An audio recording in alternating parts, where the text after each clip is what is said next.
بوجهه الكريم وعلى آله وصحبه في كل لمحة ونفس بعدد كل معلوم لك.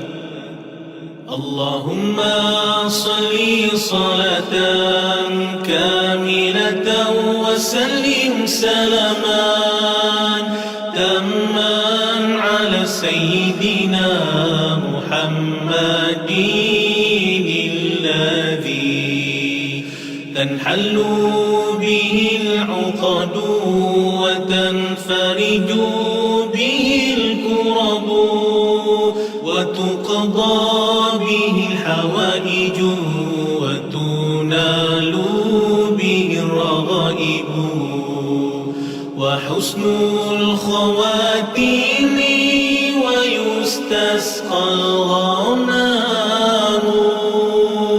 بوجهه الكريم وعلى آله وصحبه في كل لمحة ونفس بعدد كل معلوم لك. اللهم صل صلاة كاملة وسلم سلاما تاما على سيدنا محمد الذي تنحل به العقد وتنفرج به الكرب وتقضى به الحوائج وتنال به الرغائب وحسن الخواتيم ويستسقى الغمام بوجهه الكريم وعلى آله وصحبه في كل لمحة ونفس بعدد كل معلوم لك. اللهم صل صلاة كاملة وسلم سلاما تاما على سيدنا محمد الذي تنحل به العقد وتنفرج به الكرب وتقضى به الحوائج وتنال به الرغائب وحسن الخواتيم ويستسقى الغمام بوجهه الكريم وعلى آله وصحبه في كل لمحة ونفس بعدد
بسم الله الرحمن الرحيم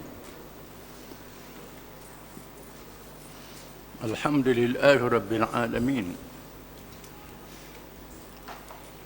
الرحمن الرحيم مالك يوم الدين إياك نعبد وإياك نستعين اهدنا الصراط المستقيم صراط الذين أنعمت عليهم غير المغضوب عليهم ولا الضالين والصلاة والسلام على رسول الله وعلى آله وصحبه ومن تبعه ونصره ووالاه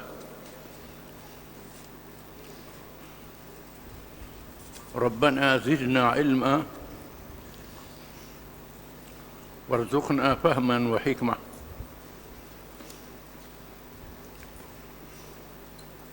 Yang ke-9 daripada perkara yang menyebabkan jadi murtad, keluar daripada agama Islam, sesiapa yang beriktikad sebahagian manusia dibolehkan tidak mengikut akan syariat Nabi Muhammad SAW, maka menjadi kafir. Kerana syariat Nabi Muhammad kepada seluruh manusia, bukan sahaja kepada orang Arab.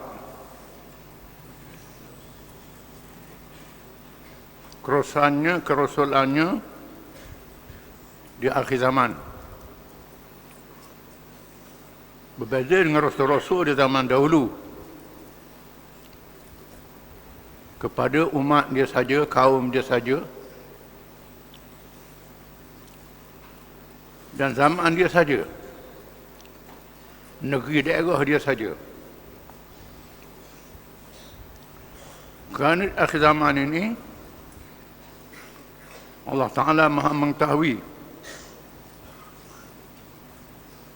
dengan sedikit ilmu yang Allah Ta'ala beri, manusia boleh mencipta mereka alat-alat perjalanan yang cepat, perhubungan yang mudah, boleh pusing ke seluruh dunia. Manusia boleh mendapat maklumat dan berita yang cepat. Maka cukup bagi akhir zaman ini seorang Rasul sahaja. Menjadi tanda hampirnya kiamat, hampirnya ajar dunia,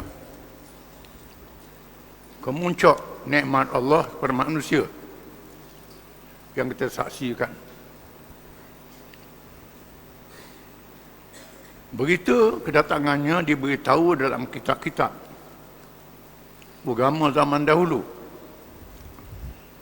sama ada agama samawi, Yahudi, Kristian, kitab Taurah dan Injil,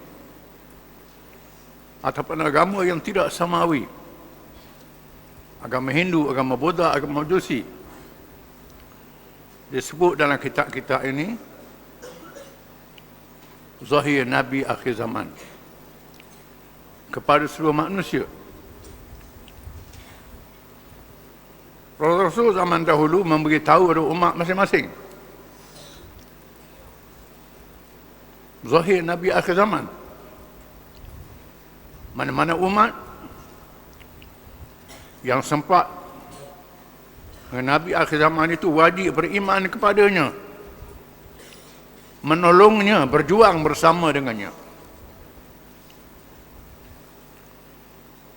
Hanya sebahagian kecil saja orang Yahudi yang masuk Islam, sedikit saja orang Kristian yang masuk Islam, dan sedikit saja orang agama lain yang mengkaji agama masuk Islam. Di antara mereka ada yang menafikan kerasulan Nabi Muhammad sallallahu alaihi wasallam terang-terang. Antara mereka ada yang percaya Muhammad adalah Rasulullah, tetapi ditakwil untuk orang Arab saja, untuk zaman dia saja. Kadang-kadang terdapat kalangan orang Islam yang terpengaruh dengan pemahaman yang salah ini. Hukum-hukum yang ada dalam Quran tak sesuai zaman sekarang, sesuai zaman Nabi Muhammad masa dia hidup, sesuai untuk orang Arab saja, sedangkan kerasulannya untuk seluruh manusia. Quran adalah mukjizat ilmu sehingga hari kiamat. Mukjizat nabi-nabi lain tinggal cerita saja. Nabi Nuh, taufan yang besar, bahtera yang besar. Ibrahim, ketahanan dibakar dalam api yang besar. Nabi Musa, tongkatnya, cahaya yang keluar dari tangannya. Nabi Sulaiman memerintah manusia, jin dan binatang, burung yang terbang di udara. Nabi Daud melembutkan besi. Nabi Isa menghidupkan orang mati dan menyembuh penyakit-penyakit yang tidak boleh diubat dengan perubatan manusia. Mukjizat-mukjizat itu tinggal cerita saja. Adapun mukjizat Al-Quran berkekalan sehingga hari ini, menakjubkan. Orang yang mengkaji ilmu bukan yang bodoh. Yang bodoh bercakap macam-macam, yang jahil bercakap ikut suka. Yang mengkaji ilmu, mengkaji Al-Quranul Karim dalam segala ilmu, banyak yang berfikir dan masuk Islam. Quran adalah mukjizat, petunjuk pada seluruh manusia. Kalau ada orang yang bercakap syariat Nabi Muhammad ni bukan untuk kita, untuk orang Arab, untuk zaman dia, kalau dia bercakap tu dengan jahil, dia berdosa besar, kena bertaubat. Kalau bercakap tu nak lawan, engkar, jadi kafir, murtad. Wal'iyadzubillah. Kerana firman Allah Subhanahu wa taala, "Wa man yabtaghi ghayra al-islam dinan falan yuqbala min wa huwa fil akhirati minal khasirin." Maksudnya, barang siapa yang menghendaki selain Islam sebagai agama ad-din, maka tidak akan diterima daripadanya, dan di akhirat nanti dia termasuk di kalangan orang-orang yang rugi. Ad-din, perkataan dalam bahasa Arab, bahasa Al-Quran, lebih luas dari makna agama dalam bahasa Melayu, dalam bahasa lain. Agama dalam bahasa lain dengan makna ibadat saja, semayang, puasa, berzikir, tasbih, tahmid, perkara rohani, perkara tasawuf, itu saja. Adapun ad-din dalam bahasa Arab, semua perkara berkait dengan manusia. Bukan sahaja ibadat, bukan sahaja nikah kahwin, termasuk politik, ekonomi, pendidikan, undang-undang negara, perlembagaan negara, dalam negara, antara bangsa, antara kuasa, angkasa lepas, perkara nyata, perkara gaib, semua ada dalam Al-Quran. Semua perkara. Ini mana ad-din. Dengan sebab itu, kita kena ikut Islam dalam semua urusan kehidupan kita. Ada perkara disebut nas, halal dan haram, wajib, sunat. Ada perkara yang tidak ada nas, tak sebut dalam Quran, sebut dalam hadis, itu diizinkan. Islam juga. Kalau tak ada nas, Islam juga. Bukan di luar Islam. Ini luahnya makna Islam itu. Banyak orang keliru dalam masalah ini. Bila sebut agama, mari ke masjid, mari ke surau, piti banyak, buat haji, buat umrah, zikir banyak-banyak, cukup. Hal lain tak kait dengan agama. Padahal bila dia semayang, dia sebut Alhamdulillahi Rabbil Alamin. Segala puji bagi Allah Rabbil Alamin, Tuhan yang menjadi mentadbir seluruh alam. Alhamdulillah,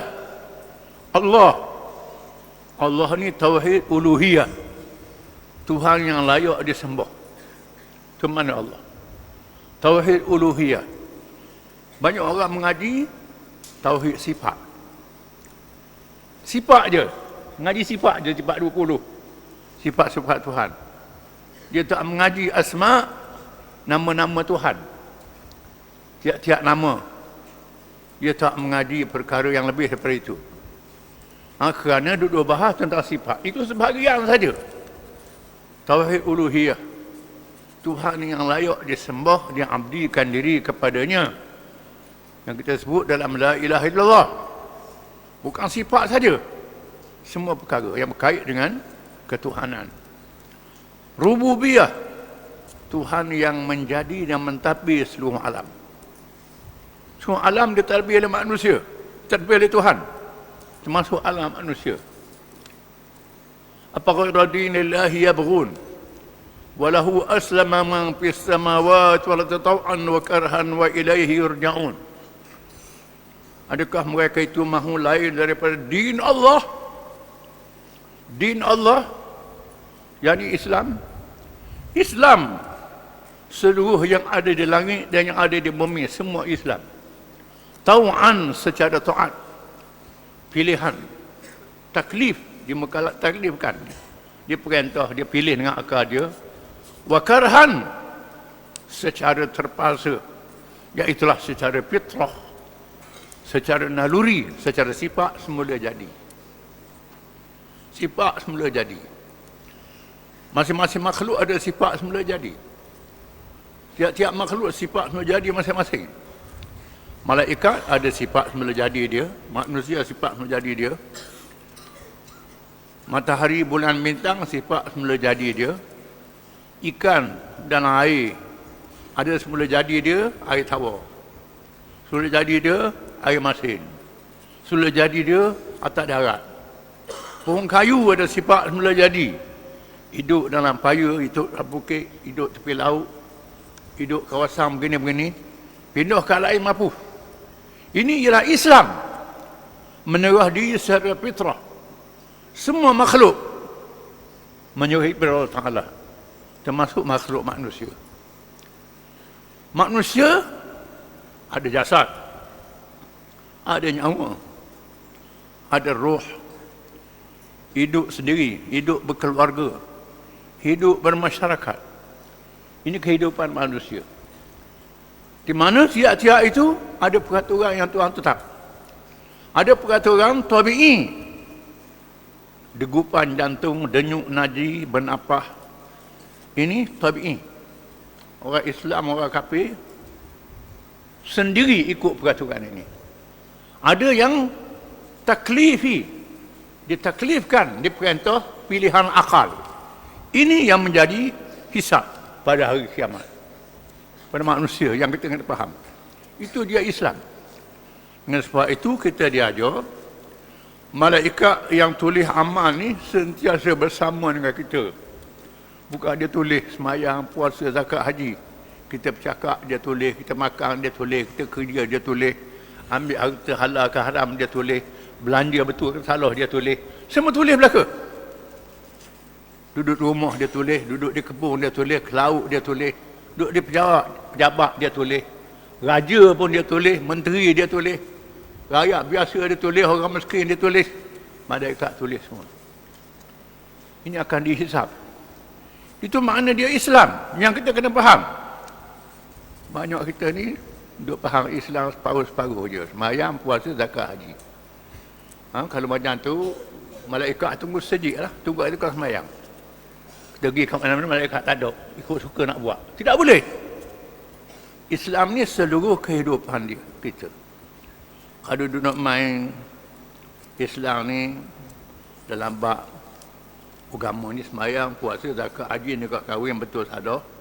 Hal-hal lain tak ada apa-apa ikut suka kita. Itu salah. Itu tak betul.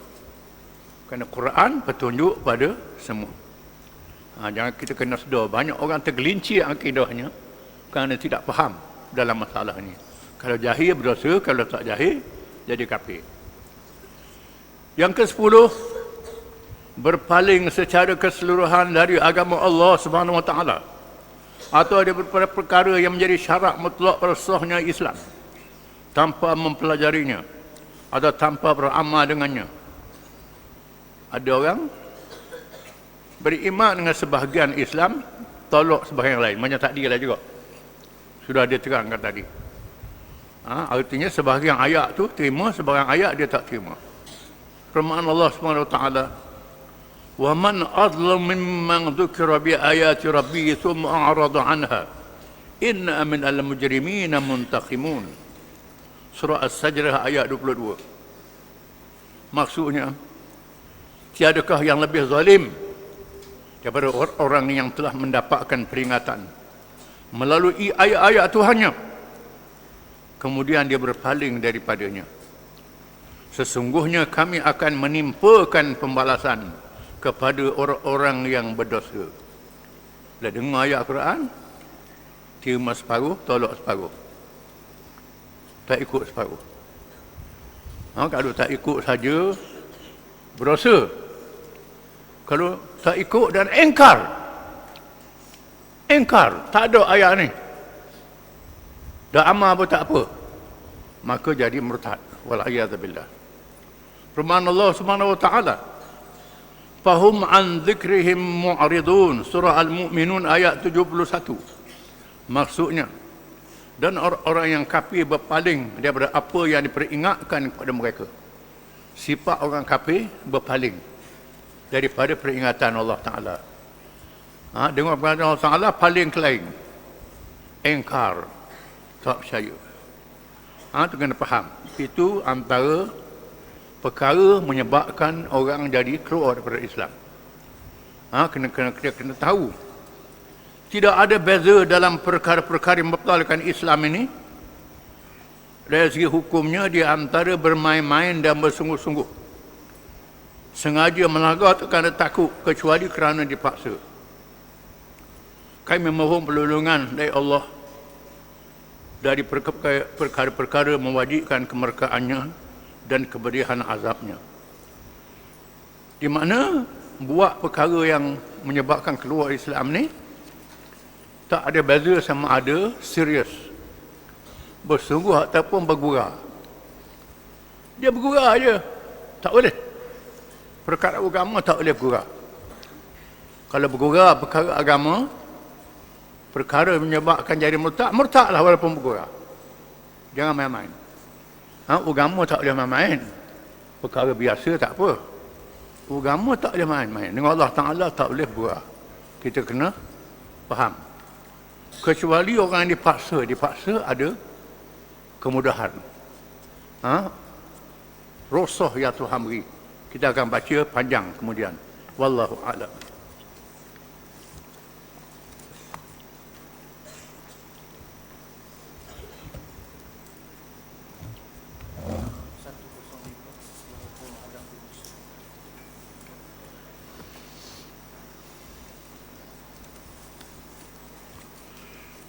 Bismillahirrahmanirrahim. Kita sambung tentang Bakar radhiyallahu anhu. Walaupun menghadapi musuh di medan peperangan, akhlak yang mulia wajib diamalkan sekalipun terhadap musuh yang zalim. Arahan Abu Bakar radhiyallahu anhu kepada tentera Usamah radhiyallahu anhu ialah melaksanakan perintah Allah dan Rasulnya sallallahu alaihi wasallam. Kita baca arahan Sayyidina Abu Bakar kepada tentera Usama dan tentera lain yang akan baca kemudian. Tidak boleh membunuh perempuan, tidak boleh membunuh kanak-kanak, tidak boleh membunuh orang tua, tidak boleh merosakkan kebun orang kecuali kerana halangan perjalanan tentera. Tak boleh semenang-menang, tidak boleh menyincang musuh. Itu semua perintah agama daripada Allah, daripada Nabi SAW yang kita baca ayat Al-Qurannya. Orang Islam wajib kena ikut. Jaga akhlak walaupun dalam menghadapi musuh. Tengah berperang, terhadap musuh pun ada akhlak. Arahan Abu Bakar radhiyallahu an berkisahkan pesanan Rasulullah SAW kepada penglima tentera Islam di setiap medan peperangan. Keseluruhan arahan ini dijadikan asas yang penting kepada pembentukan undang-undang antarabangsa dan piagam yang dimeteraikan dalam dunia hari ini, khususnya selepas Perang Dunia Pertama dan Perang Dunia Kedua. Apabila persidangan antarabangsa yang diadakan di Belanda dan lain-lain lepas Perang Dunia Pertama, Perang Dunia Kedua yang besar dalam sejarah moden, di mana ahli undang-undang berbincang bagaimana nak buat peraturan peperangan, undang-undang antarabangsa, bagaimana nak jaga batas peperangan supaya tidak melampau. Mereka tak bertemu jalan, melainkan mereka merujuk pada Al-Quranul Karim. Mereka merujuk pada kitab-kitab fiqh Islam, walaupun mereka tak mengaku Islam itu betul. Mereka menemui jalan buntu, tak tahu nak fikir nak buat undang-undang antarabangsa, sehingga mereka baca terjemahan Quran, tanya orang tali yang mengkaji undang-undang Islam, menunjukkan orang-orang Eropah lemah nak fikir, nak buat undang-undang. Akhirnya mereka terima apa yang ada dalam Quran, ada dalam hadis Nabi SAW.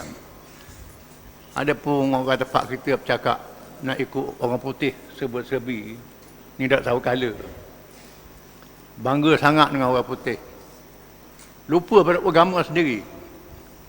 Ini kerana tak baca sejarah undang-undang. Mereka tak baca sejarah bagaimana nak menggubal undang-undang antarabangsa. Ini menunjukkan Islam mendahului peraturan ciptaan manusia yang telah parah dan menjadi mangsa dalam banyak peperangan yang tidak mungkin dapat dihapuskan. Umat Islam melaksanakan hukum ini berlandaskan iman dan akhlak yang berkait dengan perhitungan dosa dan pahala. Di mana orang kafir walaupun dia buat undang-undang, dia langgar undang-undang, dia tak ada dosa pahala. Sebab itu bila berperang dia tak beralih, dia bom kawasan orang awam, guna senjata beracun, senjata kimia, senjata atom. Dalam Perang Dunia Kedua di Hiroshima dan Nagasaki, Jepun, digugurkan bom atom, mengorbankan ratus ribu manusia, ratus ribu mati dengan bom atom. Tak ke orang tua, budak-budak, orang uzur, orang apa, habis satu bandar dimusnahkan. Ini orang kafir. Begitulah Jerman, sama je. Kita orang Islam tak boleh begitu. Kalau kita buat begitu, kita berdosa walaupun tak ada orang kafir.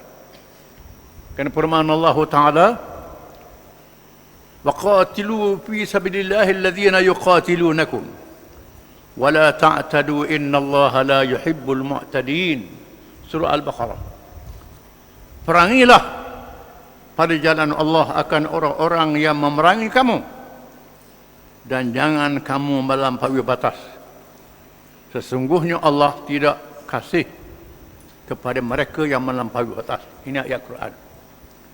Dan sebab itulah Nabi huraikan ayat ini. Tak boleh bunuh orang ini, tak boleh bunuh orang ini, tak boleh bunuh orang ini dalam peperangan. Tawanan-tawanan dilayan dengan baik. Kita dah baca minggu lepas bagaimana bila Khalid bin Al-Walid radhiyallahu anhu dalam peristiwa Bani Juzaimah membunuh tawanan-tawanan perang. Bila dah menyerah diri, tak boleh bunuh lagi, kecuali dibicarakan di mahkamah. Ada jenayah yang besar, bukan bawa buat begitu. Khalid bin Walid suruh bunuh tawanan. Lalu dia cerita pada Nabi SAW. Nabi mengadu kepada Allah. Nabi kata, aku tak kena mengena apa yang Khalid buat ini. Lalu Nabi mengarahkan Sayyidina Ali pergi ke kampung Bani Zaimah membayar pampasan kepada mangsa-mangsa yang dibunuh itu, pada keluarga dia. Ganti barang-barang yang dimusnahkan, termasuk bekal air minuman anjing, diganti juga. Sebab begitu sekali. Ini kita beza dengan orang kafir. Dan kita tak dibenarkan menggunakan senjata nuklear membunuh orang awam. Tapi orang kafir dia tak percaya. Dia ingat kita macam dia juga.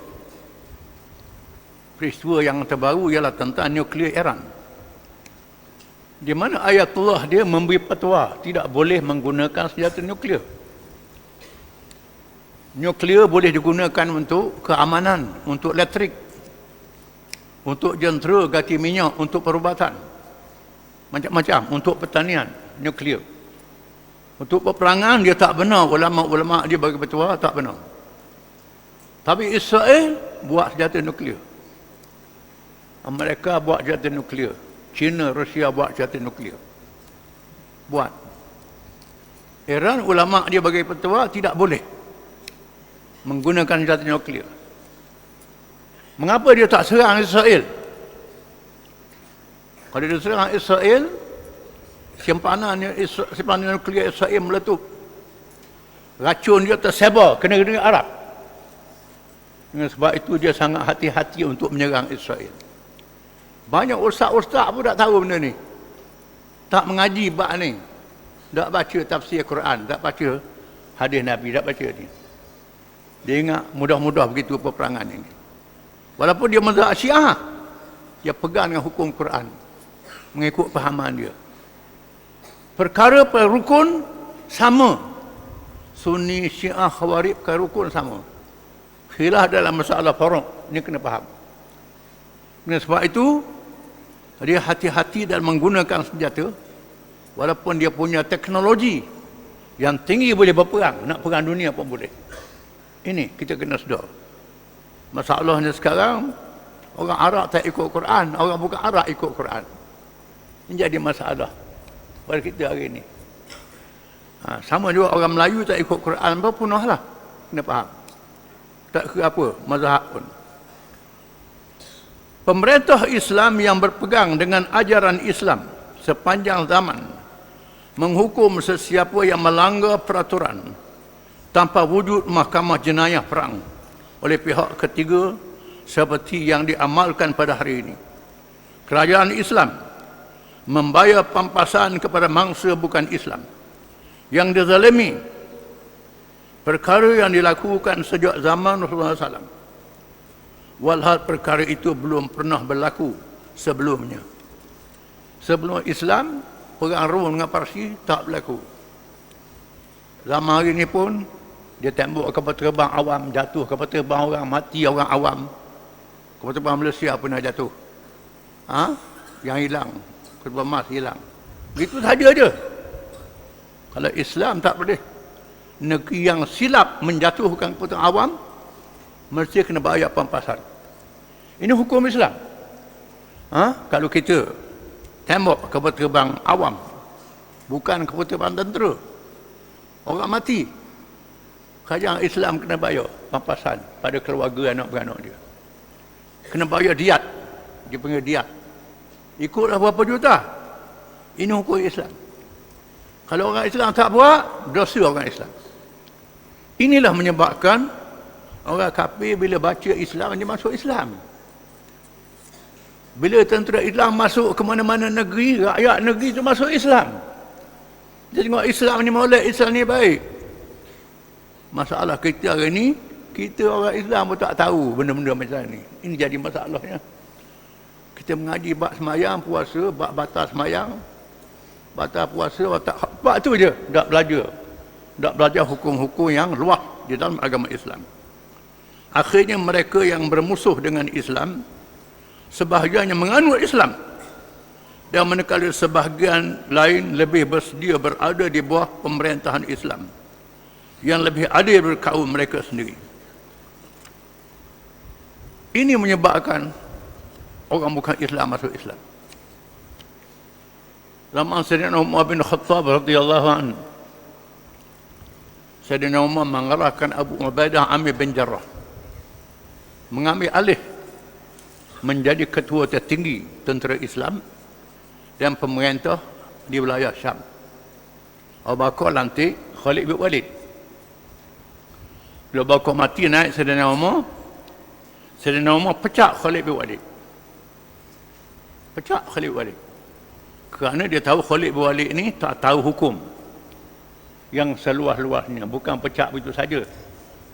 Dia bijak berperang Khalid bin Walid. Dia jeneral tentera. Pandai berperang. Boleh mengalahkan musuh yang melipat kali ganda. Kita akan baca kisahnya. Orang Islam jumlah sedikit, musuh-musuh Islam puluh-puluh ratus kali ganda dia boleh lawan dengan taktik perang. Khalid bin Walid seorang yang pintar taktik peperangan, tetapi bukan seorang pentadbir. Bila dia takluk perintah negeri nak tadbir, dia tak pandai, dia pandai perang. Bila mati Abu Bakar, Sayyidina Umar pecat Khalid bin Walid, turunkan pangkat, atau Abu Ubaidah Amir bin Jarrah radhiyallahu anhu. Di antara langkah Abu Ubaidah radhiyallahu anhu ialah membatalkan jizyah, membatalkan cukai diri, cukai keselamatan yang dibayar oleh orang-orang bukan Islam di wilayah Syam. Jizyah ialah cukai menjaga keselamatan.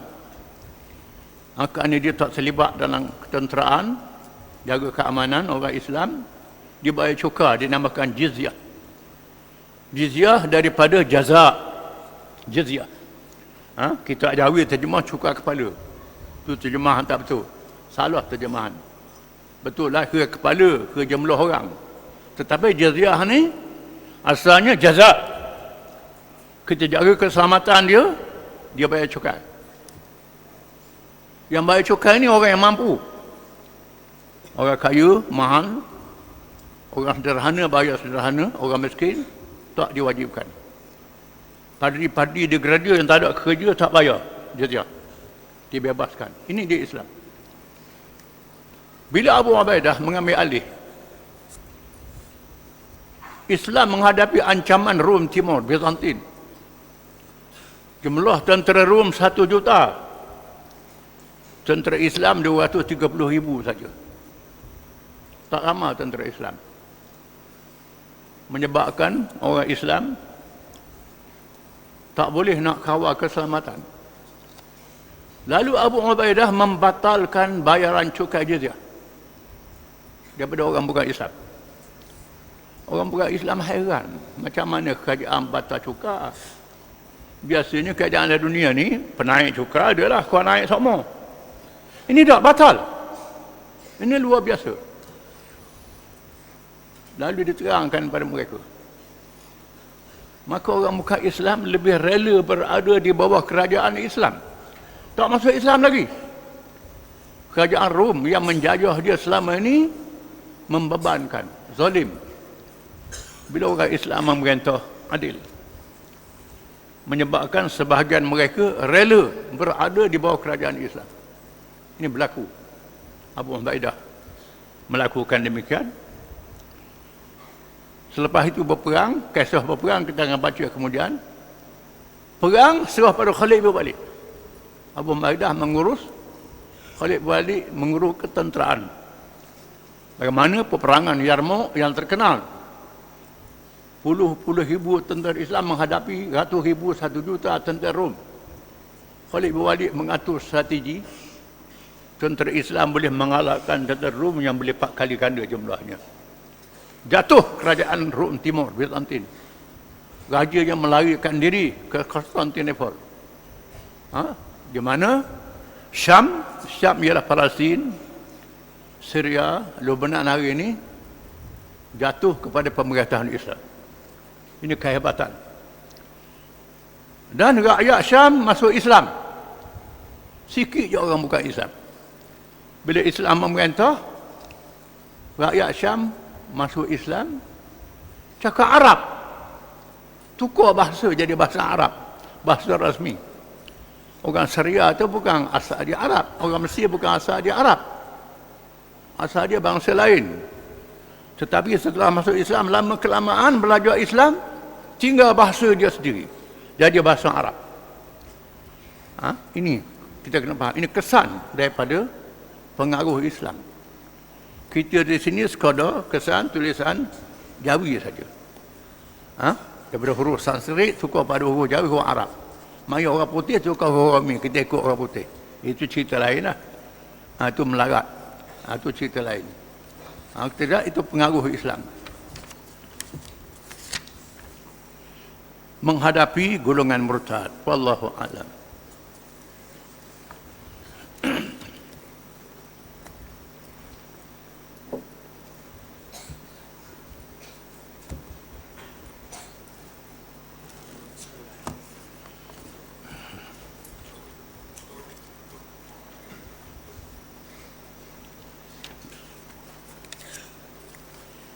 أعوذ بالله من الشيطان الرجيم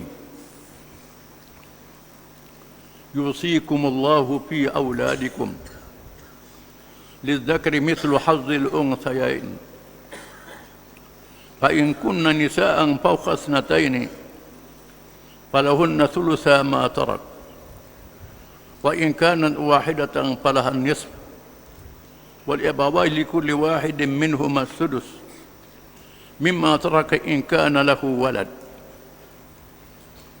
فإن لم يكن له ولد وورثه أبواه فلأمه الثلث فإن كان له إخوة فلأمه السدس من بعد وصية يوصي بها أو دين آباؤكم وأبناؤكم لا تدرون أيهم أقرب لكم نفعا فريضة من الله إن الله كان عليما حكيما.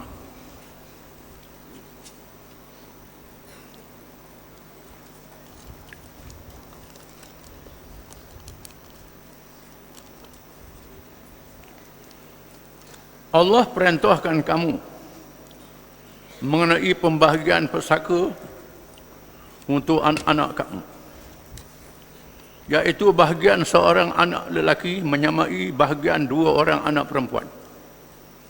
Lelaki sekali ganda pesaka. Tetapi jika anak-anak perempuan itu lebih dari 2, maka bahagian mereka ialah 2/3 dari harta yang ditinggalkan oleh si mati.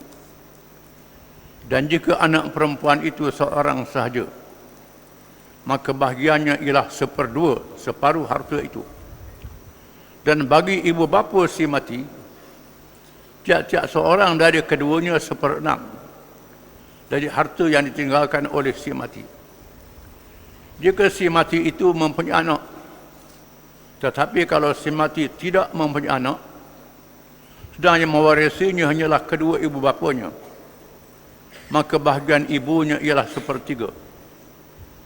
Kalau pula si mati itu mempunyai beberapa orang saudara adik-beradik, maka bahagian ibunya ialah 1/6. Pembagian itu ialah sesudah diselesaikan wasiat yang telah diwasiatkan oleh si mati dan sudah dibayarkan hutangnya. ibu bapa kamu dan anak-anak kamu. Kamu tidak mengetahui sesiapa antara mereka yang lebih berdekat serta banyak manfaatnya kepada kamu. Pembagian harta pusaka dan penentuan bahagian masing-masing seperti yang diterangkan itu ialah ketetapan dari Allah. Sesungguhnya Allah adalah Maha mengetahui lagi Maha bijaksana. Ayat ini adalah permulaan menerangkan hukum pesaka, ilmu faraid, ilmu membahagi pesaka menjadi sebahagian daripada ilmu Islam yang penting dalam agama Islam. Disebut oleh Nabi SAW,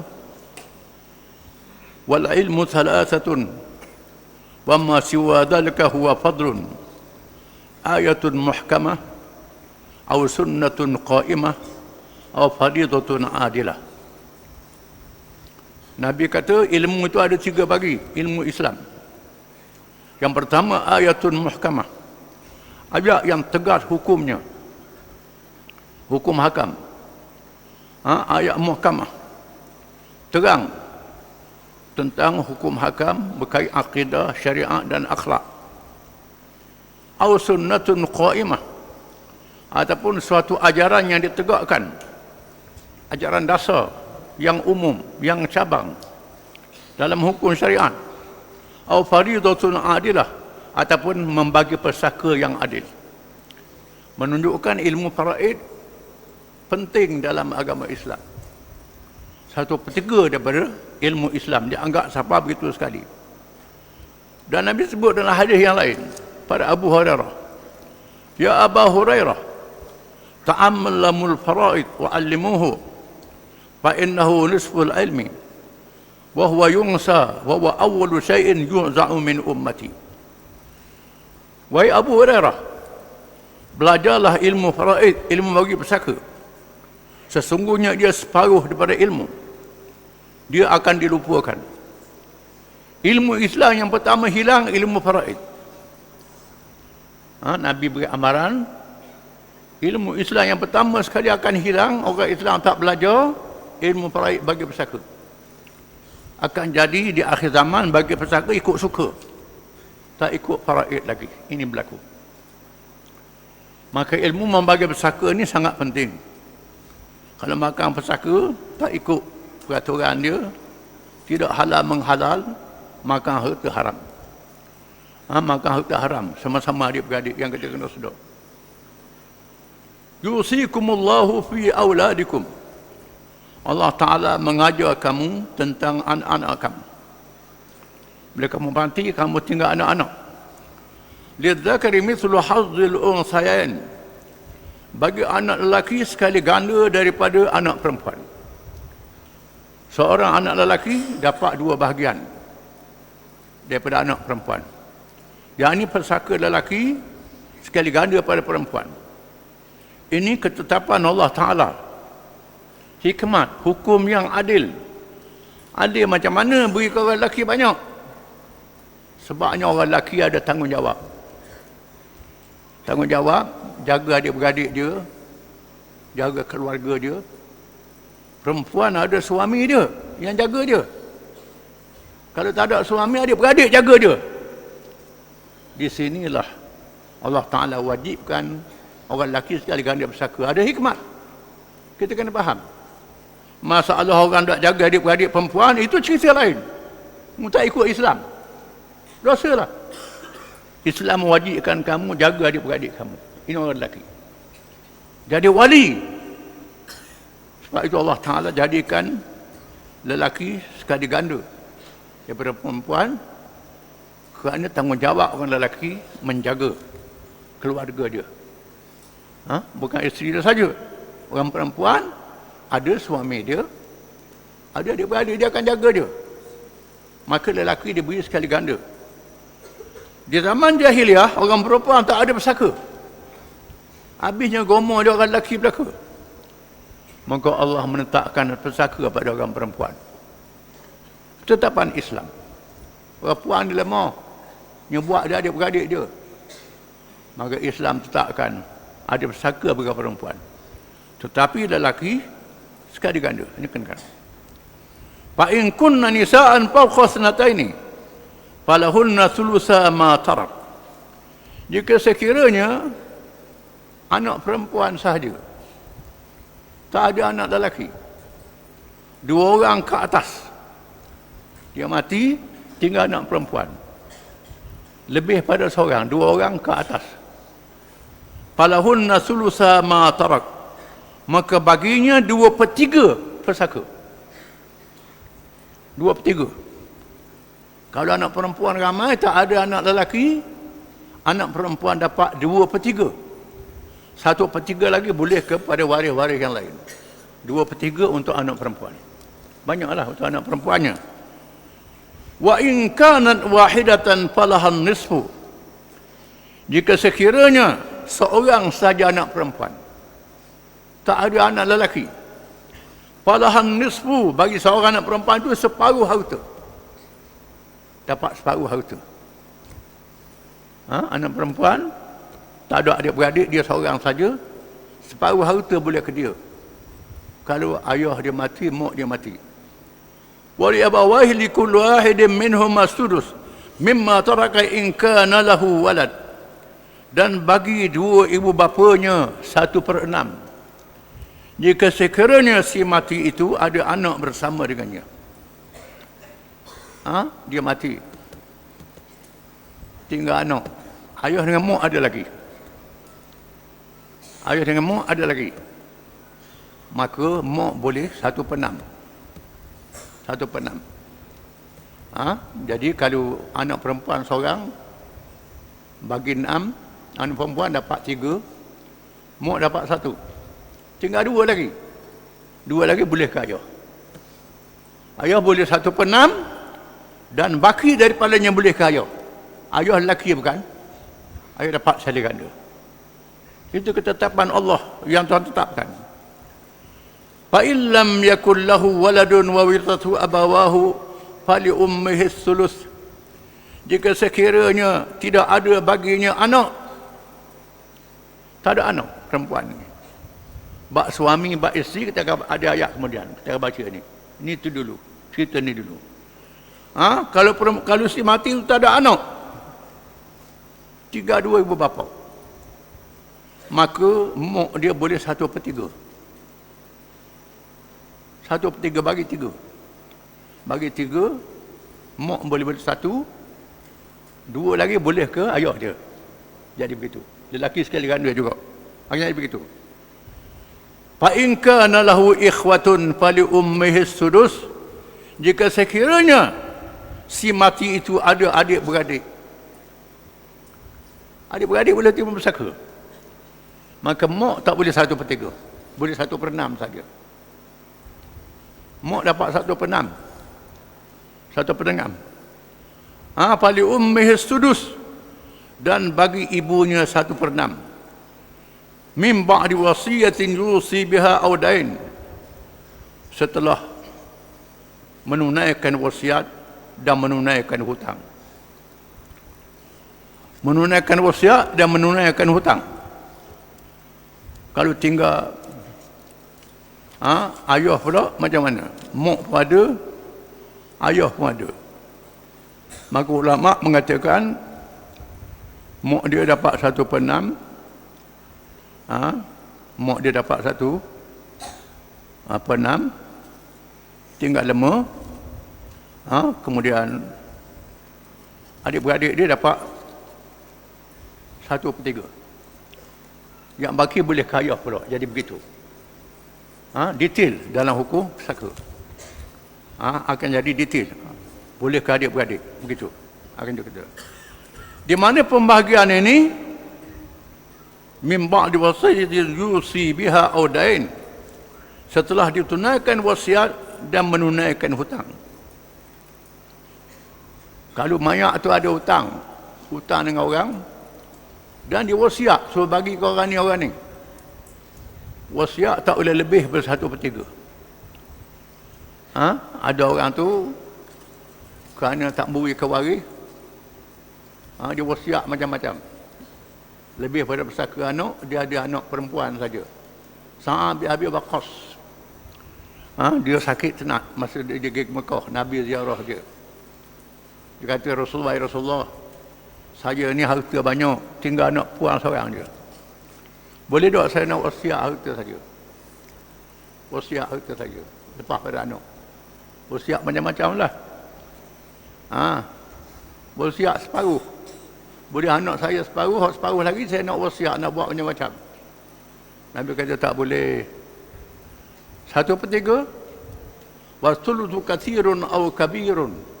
Nabi kata 1/3 tu banyak dah.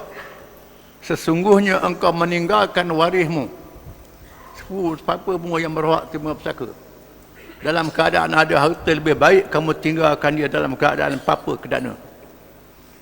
Kerana tak mau pergi mengalir kepada sepupu dia buat macam-macam. Nabi kata jangan.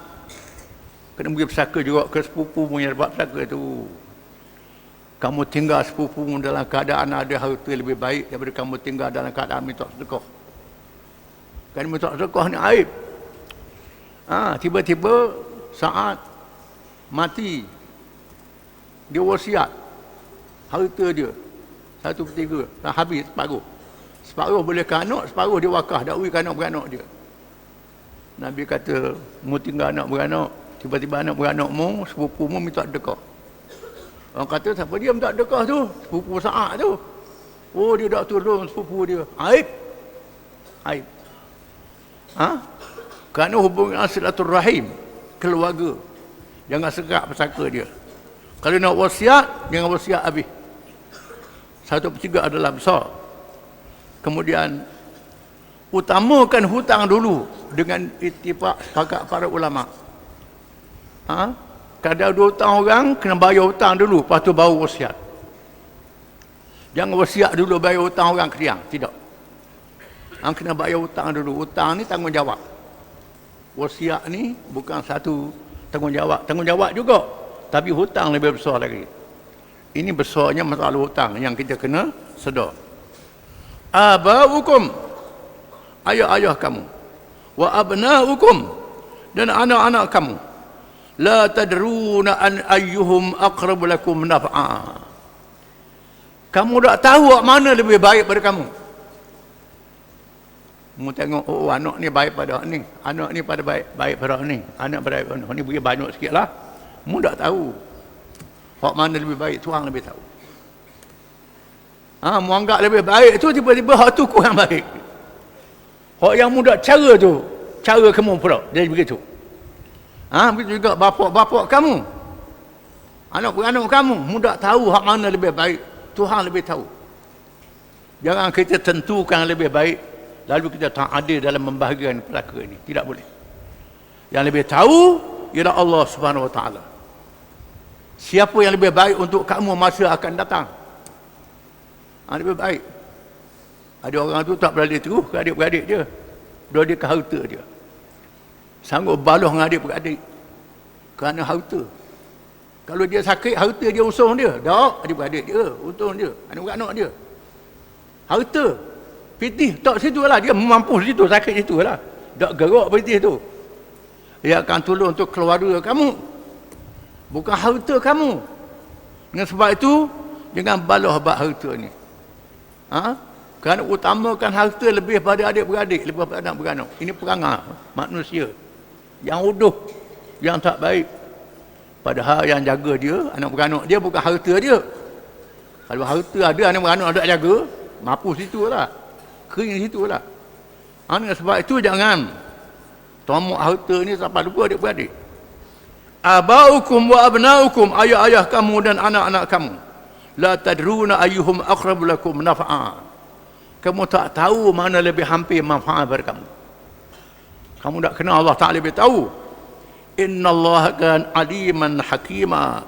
Sesungguhnya Allah Maha mengetahui lagi Maha bijaksana.